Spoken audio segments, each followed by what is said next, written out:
Hai Sobat VIP semuanya, salam sehat dan salam harmoni. Selamat datang di podcast Fakultas Ilmu Pendidikan Universitas Pendidikan Ganesha bersama saya Wia Dwi Arya, selaku host yang akan menemani beberapa menit ke depan. Pada podcast kali ini kita kehadiran tamu yang sangat spesial, yaitu mantan Ketua HMJ IPPB VIP Undiksa masa bakti 2019-2020. Selamat datang Kak Tria. Hai Wia. Oke. Sebelumnya saya ucapkan terima kasih kepada Kak Tria karena sudah meluangkan waktunya nih untuk hadir bersama-sama untuk ngobrol-ngobrol nih di podcast kita. Kita akan ngobrolin sekitaran organisasi dan kegiatan di HMJ selama kakak menjabat jadi ketua HMJ. Sebelumnya kalau boleh tahu kabarnya Kak Tria gimana nih hari ini? Baik aja. Oke, baik ya. Boleh disapa terlebih dahulu nih sobat-sobat VIP yang menyaksikan podcast kita kali ini. Hai Sobat VIP. Oke. Sekarang Kak Tria lagi sibuk apa nih belakangan ini? Kalau belakangan ini sih sibuknya baru persiapan skripsi sama lagi kerja. Oke, di pertanyaan yang pertama saya mau tanyain secara umum terlebih dahulu nih Kak ya. Sejak kapan Kak Tria mulai aktif berorganisasi? Kalau aktif organisasi itu dari SMA sih. Itu ikut Sispala namanya kalau SMA. Terus kuliah juga sempat ikut di Mapala, tapi nggak sampai jadi anggota sih, cuma kayak ikut acaranya aja gitu, jadi panitia. Terus ikut di KMHD, terus sekarang Prodi gitu. Udah. Oke. Dan dari sekian banyak organisasi nih, organisasi yang paling berkesan sejauh ini yang telah kakak ikuti itu organisasi yang mana?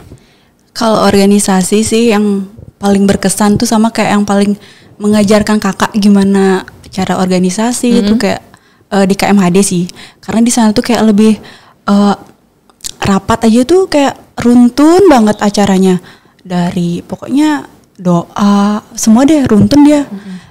Kalau itu sih KMHD pokoknya yang paling berkesan, karena di sana kita paling banyak belajar tentang gimana ngolah organisasi gitu. Oke. Kan Kak Tria nih udah ikut organisasi dari sejak SMA ya sampai sekarang kuliah. Mana sih ada nggak sih perbedaan ikut organisasi pas masih SMA sama udah kuliah gitu? Kalau perbedaannya, kalau SMA tuh kita nyari nilai. Wajib sih, cuma kayak tanggung jawabnya tuh cuma sekedar supaya kita tuh dapat nilai. Kalau kuliah, apalagi di VIP, ikut organisasi itu sebenarnya kita tuh kayak nggak terlalu dituntut karena sistem SKP juga nggak ada gitu. Jadi yang lebih berkesan menurut kakak itu waktu kuliah, karena kayak lebih, bisa dibilang lebih berat tanggung jawabnya. Biarpun kita cuma jadi anggota, itu di sana tuh kayak udah berat banget. Bahkan sedangkan kalau SMA di sana kita jadi ketua panitia tuh kayak biasa aja gitu. Sedangkan kalau kuliah anggota aja udah kayak aduh capek gitu. Itu sih. Berarti kayak punya rasa kesadaran untuk tanggung jawab nih untuk berkontribusi gitu nggak sih Kak? Mungkin karena udah umur udah meningkat. Mungkin di sana tanggung jawabnya juga kayak udah lebih kerasa gitu. Oke. Dari sekian banyak atau sekian lamanya kakak ikut organisasi, hal menarik apa nih yang udah kakak dapetin sama ikut organisasi? Hal menarik ya? Lebih banyak punya temen channel gitu. Apalagi kalau bukan yang di jurusan, kayak di lembaga gitu, di sana tuh kayak punya teman bisa dari jurusan bahasa Indonesia, bahasa Bali, ilmu hukum, pokoknya dari mana-mana tuh kayak dapat gitu teman baru. Terus jadi kalau minjam apa-apa gitu kan, kita di sini pasti kalau kegiatan tuh pasti minjam barang gitu, lebih gampang juga, kayak buat surat tuh bisa belakangan, kayak langsung pinjam barang ini dong, kamu ada nggak, bisa gitu langsung, kayak gitu sih, punya relasinya lebih banyak. Abis itu ya kalau gini juga lebih dikenal kayak punya nama gitu, sombong gitu lah pokoknya. Lebih famous ya? Iya, famous itulah. Oke. Dan lanjutin, gimana sih awalnya Kak Tria bisa terpilih jadi ketua HMJ, apalagi di masa kepengurusannya Kak Tria itu kan pertama kalinya HMJ IPPB itu dibentuk atau ada nih dari yang awalnya Hima Prodi dari Prodi TP dan Hima Prodi BK kan digabung tuh dari angkatannya Kak Tria. Gimana tuh Kak? Kalau itu sebenarnya singkatnya aja ya. Sebenarnya kita waktu itu kayak udah kebentuk gitu loh, ketua dari TP itu udah punya ketua sendiri kakak. Terus dari BK juga sudah ada waktu itu siapa ya? Aditya gitu. Dari BK kita tuh kayak udah nentuin ketuanya, bahkan dari BK sebenarnya udah lebih dulu. Tapi karena ada penyusutan kayak jurusan menjadi prodi dan TP dan BK jadi satu jurusan. Dan organisasi pun terhenti hanya sampai di jurusan, jadi kan otomatis kita bergabung. Nah disitulah nggak cuma TPBK aja sih, PG PAUD dan PGSD pun waktu itu juga mereka udah milih ketua gitu. Jadi kita berempat tuh juga kayak udah punya ketua masing-masing, tapi tiba-tiba harus jadi satu tuh ditemuin sama Pak WD 3 tuh di sana kita berembuk. Terus sama masing-masing jurusan. Jadi ya waktu itu berembuk sama Aditya tuh. Terus ya jadi deh kakak gitu. Berarti Kak Tria yang dipercaya ya? Iya, kebetulan Kak Tria yang dipercaya dan dia jadi wakilnya kakak gitu. Oke. Gitu ya sih. Oke, kita lanjut ke pertanyaan selanjutnya nih Kak. Sulit nggak untuk membuat suatu perubahan baru yang bisa dibilang cukup besar nih, mengingat harus menyatukan beberapa pikiran yang emang beda banget, apalagi kebudayaan dari ormawa masing-masing itu kan juga beda, dari TP pasti beda, dari BK juga beda gitu. Kalau kesulit ya pasti sulit lah ya. Namanya juga itu baru pertama dan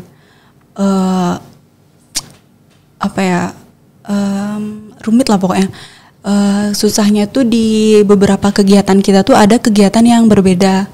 Kayak di sana ada LKTI, di sini ada MPP seperti itu. Nah, sedangkan itu tuh harus ada di kegiatan IPPB namanya, bukan Hima TP, Hima BK itu bukan. Jadi sulitnya itu menggabungkan program kerja itu, tapi karena waktu itu kita udah sepakat untuk perkegiatan itu di BK dihandle oleh wakil saya dan kakak khusus di TP aja. Jadi kayak kita cuman koordinasi. Misalnya gini, besok dari TP mau ngadain MPP, boleh misalnya dari kita minta ada bantuan panitia dari BK. Sekalian juga belajar biar dari BK juga tahu apa kegiatan di TP, nanti dari TP tahu juga kegiatan di BK gitu sih. Dari situ sih belajarnya. Susahnya juga pokoknya setiap kegiatan yang beda, hampir semua kegiatan tuh kita beda, jadi hampir semua kegiatan tuh ya susah juga buat digabungin. Jadi mungkin sekarang udah bisa sih, untuk ketua yang sekarang dia dari Indra kalau nggak salah udah bisa menggabungkan. Tapi waktu kakak tuh emang benar-benar terkendala sekali sih untuk menyatukan setiap proker gitu. Karena belum terbiasa juga karena baru tiba-tiba udah langsung jadi satu kan. Kita nggak dapat menyatukan proker tuh, belum dapat. Gitu. Nyatuin feeling juga. Feeling tuh. Karena itu juga waktu itu kakak juga naiknya udah sama wakil. Sama Indra gitu. Seperti itu deh. Kalau gitu kita lanjutin deh. Ada nggak sih atau kendala atau hal yang mengesankan lainnya di masa kepengurusannya kakak?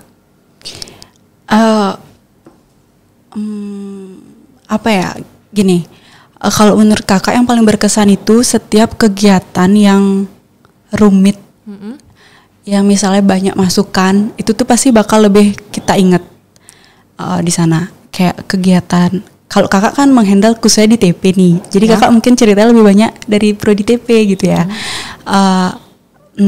MPP di sana tuh kayak wah gitu menurut kakak ya, karena waktu itu kita nggak cuma ngadain lomba media presentasi tapi juga fotografi itu sekalian, dan itu baru pertama kali waktu itu. Sedangkan waktu itu juga kita kayak rumit menyatukan dua prodi, tapi waktu itu juga kakak kayak bangga, wah aku bisa nih ngadain dua kegiatan jadi satu. Itu sih yang paling membanggakan, biarpun di dalamnya tuh kayak banyak perseteruan, kurang gini kurang gitu, aduh ribet gini, aduh aku mau selesai gitu, banyak dah pokoknya keluh kesahnya, tapi di sana kayak paling kayak apa goalsnya tuh di sana di kegiatan itu kayak paling sesuai dengan apa ya, pokoknya sesuai dengan keinginan gitu. Itu di situ. Terus dari kepengurusannya kakak, proker-prokernya yang salah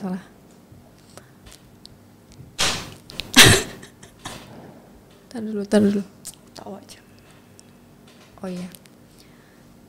Dan selanjutnya di kepengurusannya kakak, prokernya apa saja yang ada kira-kira? Kok kira-kira, udah pastilah. Ulang ya guys. Oke Kak Tria, untuk program kerjanya sendiri waktu kepengurusannya Kak Tria itu apa aja ya Kak ya? Kepengurusan Kak Tria itu prokernya sama sih sebenarnya kayak proker sama angkatan sebelumnya. Proker pada umumnya tuh kayak ada teater gitu, apa ya, seminar gitu. Cuman yang baru terlaksana di angkatan Kak Tria, maksudnya yang beda dari tahun sebelumnya, itu ada bakti sosial yang ke sekolah itu, sama itu tadi lomba fotografi, sama MPP-nya diubah tingkatannya jadi kayak mahasiswa aja gitu. Oh, itu nambah sih kategori. Nambah kategori. Kayak itu sih yang berbeda, sih saya sama aja sih. Oke. Dari sekian banyak proker yang paling berkesan mungkin? Itu udah tadi apa Kak bilang? MPP. MPP. Itu di sana dah paling berkesan karena masukan dari pembimbing paling banyak, karena nambah kegiatan fotografi, terus apa ya, kegiatannya mepet juga, panitia banyak gitu. Di situ sih kayak harus siap mental, siap kesabaran, siap tenaga, sama siap pikiran. Dan harus siap semua. Iya, harus. Paling penting kesabaran, nggak boleh emosi. Oke. Karena kegiatan besar juga kita pastinya nggak boleh tuh sensi-sensian, ya nggak sih Kak? Karena pasti dari koor-koornya itu pasti udah sensi gitu loh. Kalau kita ikutan sensi nanti dia kayak, aduh, dari ketuanya aja kayak nggak ngasih masukan. Udahlah, nggak usah kerja kayak gitu nanti jadinya. Oke, jatuhnya jadi malas untuk ngerjain ya. Iya, benar-benar. Yang paling sulit MPP juga? Iya, paling sulit. Ada rintisannya kok di sana, fotografi. Oke. Karena yang merintis udah pasti sulit sih. Iya, kadang-kadang nggak sih Kak? Yang baru tuh susah banget. Oke. Dari sekian banyak kegiatan dalam proker di HMJ-nya Kakak, seberapa besar sih pengaruh organisasi dalam dunia perkuliahannya Kakak jadinya? Seberapa besar? Sebenarnya itu tergantung dari kitanya sih. Kalau kita emang lebih ingin memprioritaskan organisasi, pasti kontribusi kita akan lebih besar di organisasi. Sedangkan kalau kita ingin memprioritaskan kuliah, pasti akan lebih besar di kuliah. Tapi kalau ingin berbarengan, ya kalian harus siap waktu tidurnya tuh kepotong gitu. Jadi kalau untuk kakak waktu itu sih ada salah satu yang direlakan, tapi ya nggak berbarengan lah. Ada kalau organisasinya lagi kredit, mungkin kuliahnya dikurangin dikit, tapi nggak semuanya. Tapi kalau lagi deket-deket UAS, ya kita fokus ke UAS. Organisasinya paling rapat-rapat aja gitu, tidak membuat kegiatan besar gitu. Jadi karena waktu itu kita jadi ketua kan, jadi kita harus bisa mengkoordinir gitu loh. Harus menyesuaikan juga sama jadwal kapan UAS, kapan kita mau tengah semesteran gitu. Kayak kita harus juga ngelihat jadwal apa namanya tuh kalender akademik.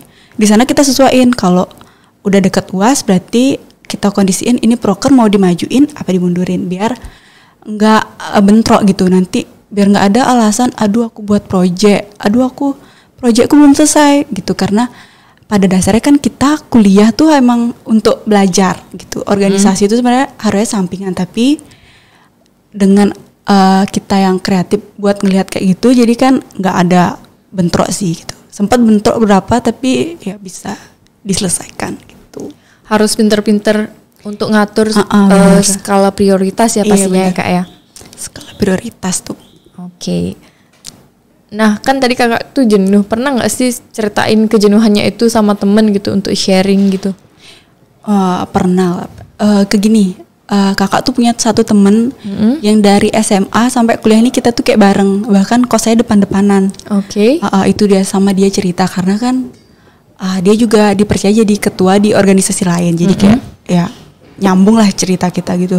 Jadi cerita deh ke dia, gimana nih anggotaku ada yang mau selesai, kegiatanku baru yang jalan tuh baru 2 kayak gitu. Gimana ya enaknya gitu. Kayak dia ada yang ngasih saran, coba deketin kayak gini. Jangan dulu dibilang sama dosen kayak gitu. Coba dari kamunya dulu. Jangan dulu bilang ke pembimbing, dari kamunya aja dulu yang menyelesaikan gitu. Mungkin dia lagi ada aja gimana gitu, pokoknya sama dia ada sharingnya gitu. Karena kalau kita mikir sendiri gitu, pasti nggak akan menemukan solusi. Jadi kayak perlu juga sharing, meskipun kata orang solusi itu ada pada diri sendiri. Iya. Tapi sebenarnya kita tuh juga perlu orang untuk kita ajak berbicara supaya solusi itu kita temukan kayak gitu. Itu sih. Lebih ke pemicu untuk kita mikir nih apa nih selanjutnya gitu ya Kak ya. Bener. Harus ada temen kayak gitu sih tepatnya. Dan temennya juga harus yang sefrekuensi juga nggak sih? Sefrekuensi itu, temen sefrekuensi itu yang paling susah dicari sekarang ini. Iya bener banget. Apalagi dunia perkuliahan emang susah banget ya nggak sih Kak? Itu kalau nggak dari SMA temenan kayaknya nggak punya deh temen. Untungnya juga kakak sama temennya kakak itu juga sama-sama anak organisasi ya nggak sih? Beda ceritanya kalau beda sama anak organisasian. Kalau dia tuh kayak nggak suka organisasi sih, kayak nggak nyambung juga sih ceritanya nanti. Iya pasti. Kita juga jadi nggak enak nyeritainnya. Oke, lanjut nih Kak. Nah sekarang kan lagi pandemi nih Kak ya. Iya benar. Ya walaupun udah agak lama pandemi, tapi masih hitungannya juga pandemi. Harusnya Ormawa tuh kayak gimana sih Kak untuk melaksanain kegiatan? Atau untuk mahasiswa yang aktif berorganisasi itu harus gimana sih Kak menyikapi keadaan seperti ini? Pandemi ya. Sebenarnya waktu itu kakak hampir kena pandemi juga sih. Kayak jadinya ada satu proker kemah kerja itu nggak jadi sampai sekarang karena kena pandemi gitu. Awal pandemi banget kan kita nggak boleh keluar gitu, nggak boleh kesana. Apalagi kemah kerja kan 2 hari di luar rumah gitu. Beramai juga, satu organisasi itu kan lebih dari 40 orang gitu kan, nggak mungkin. Mungkin ada beberapa kegiatan yang harusnya beramai gitu kayak tirta kayak gitu tuh, mungkin bisa nggak dipotong sih, kayak ditunda dulu gitu. Habis itu ada juga seminar, misalnya ngadain seminar mungkin bisa online biar nggak menimbulkan kerumunan gitu. Karena selain mengikuti prokes itu juga lumayan nanti kalau kena denda gitu kan. Iya ya, pasti. Lumayan gitu juga uang dana yang harus ditutupin untuk kegiatan malah ditutupin buat ngabisin denda, nutupin denda gitu kan. Jadi kasihan aja gitu. Jadi ya mungkin ada beberapa kegiatan yang harus disiasati, yang harusnya bisa daring. Ya kalau nggak bisa daring, semi daring lah. Ya jangan dulu full daring karena kayak jangan dulu langsung tatap muka semua gitu, jangan. Karena takutnya juga itu udah kayak tadi yang kakak bilang tuh. Jadi ya kangguin dah dulu gitu. Biar nggak melanggar prokes juga. Oke. Selanjutnya nih, skill pemimpin yang gimana sih harus dimiliki oleh seorang ketua HMJ atau ketua-ketua Ormawa lainnya nih? Kalau dari kakak, pertama sabar. Terus tidak memihak satu kelompok.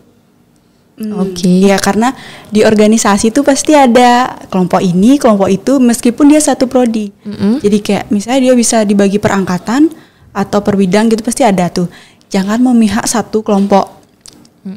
Terus jadi orang yang solutif, kayak memberikan solusi ke anggota kayak gitu. Meskipun kalau misalnya kalian nggak tahu, bisa sharing dengan ketua yang lain gitu. Biasanya tuh ada program dari BEM Rema namanya GLC. Itu di sana tuh ketemu banyak-banyak ketua gitu loh. Dari sana tuh bisa sebenarnya nyari teman-teman gitu sekalian buat sharing juga. Karena nyari solusi di sesama ketua tuh lebih dapat gitu loh, lebih dapat.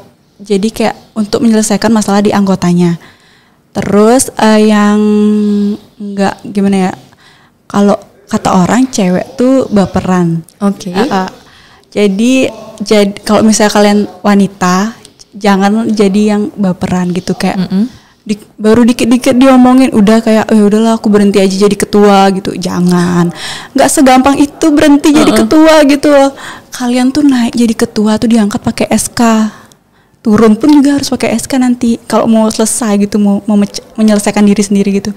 Jangan, harus lebih kayak sabar. Misalnya dibilang kamu nggak cocok cewek gini, ya orang aku yang dipilih, jadi sombong aja nggak apa-apa, jadi sombong aja lebih baik daripada kalian iya gimana ini daripada kayak gitu. Mending kalian jadi sombong, iya orang aku dipilih, aku dipercaya, mending jadi kayak gitu aja sih daripada ya biarpun nanti di belakang kayak ngerasa dasar kayak boleh sakit hati gitu ya, tapi di muka harus tetap kayak iya orang sombong gitu ya. Pokoknya jangan minder gitu. Terus kalau bisa, ini saran dari kakak sih ya. Kalian itu punya pasangan, karena percaya deh, apalagi kalau kalian punya pasangan yang nggak dari satu organisasi, itu dia tuh akan kayak nggak ada yang membocorkan apa yang kalian bicarakan ke dia. Jadi kayak ngedumel gitu di depannya dia tuh kayak aman aja gitu, biarpun nggak ngasih solusi tapi ini pikiran lega gitu, kayak gitu. Perlu juga yang kayak gitu. Terus itu aja sih kuncinya, itu biar kalian nanti jadi kayak lebih tenang, sabar, bijak. Abis itu apa lagi ya? Pokoknya lebih berkelas lah kelihatannya. Gitu ya sih. Oke. Ini pertanyaan terakhir nih. Iya, apa tuh? Seberapa penting Kok aku tipu ngomongnya. Oke Kak Tria, ini pertanyaan terakhir. Seberapa penting organisasi untuk Kak Tria? Seberapa penting? Penting banget sih, karena dari sana kita dapat temen, abis itu lebih dikenal. Nggak cuma temen, adik-adikan tuh punya banyak, terus kakak-kakaan juga punya banyak. Terus kayak apalagi kalau di satu prodi tuh ya kayak ada nanya buku gitu lebih gampang. Terus kayak punya temen dari banyak daerah mungkin. Terus kayak kesusahan tuh ada temennya juga, kayak aku habis bensin minta tolong teman gitu bisa gitu, karena banyak punya teman waktu itu kan. Terus apa lagi itu aja sih ya. Oke, sebelum kita akhiri podcast ini, mungkin Kak Tria bisa memberikan pesan dan masukan nih untuk para pemimpin Ormawa di FIP atau pemimpin Ormawa kemahasiswaan nih lainnya yang sekarang sedang menjabat. Apa ya, kayak nggak ada sih, soalnya mereka yang udah dipilih itu pasti udah yang dipercaya oleh teman-temannya, habis itu pembimbingnya pasti itu udah orang-orang yang udah terpilih. Jadi pesannya ingat lebih sabar aja, lebih banyak apa namanya ya, kayak bimbingan, banyak bimbingan sama dosen, sama pembimbing, habis itu lebih banyak sharing sama teman juga gimana harusnya bekerja kayak gitu ya sih, biar setidaknya hubungan di intern organisasi kalian itu bagus gitu sih. Oke. Kalau gitu kita akhiri nih podcast kali ini. Oke, Sobat FIP, terima kasih telah menyaksikan podcast kita kali ini. Demikian sesi podcast kita kali ini. Terima kasih kepada Kak Tria nih sudah bersedia meluangkan waktunya untuk memenuhi undangan dari kami. Dan Sobat FIP lainnya, nantikan podcast kami selanjutnya yang tentunya tidak akan kalah menarik daripada podcast kali ini. Kami ucapkan selamat siang, salam sehat untuk kita semua, dan salam harmoni. Bye.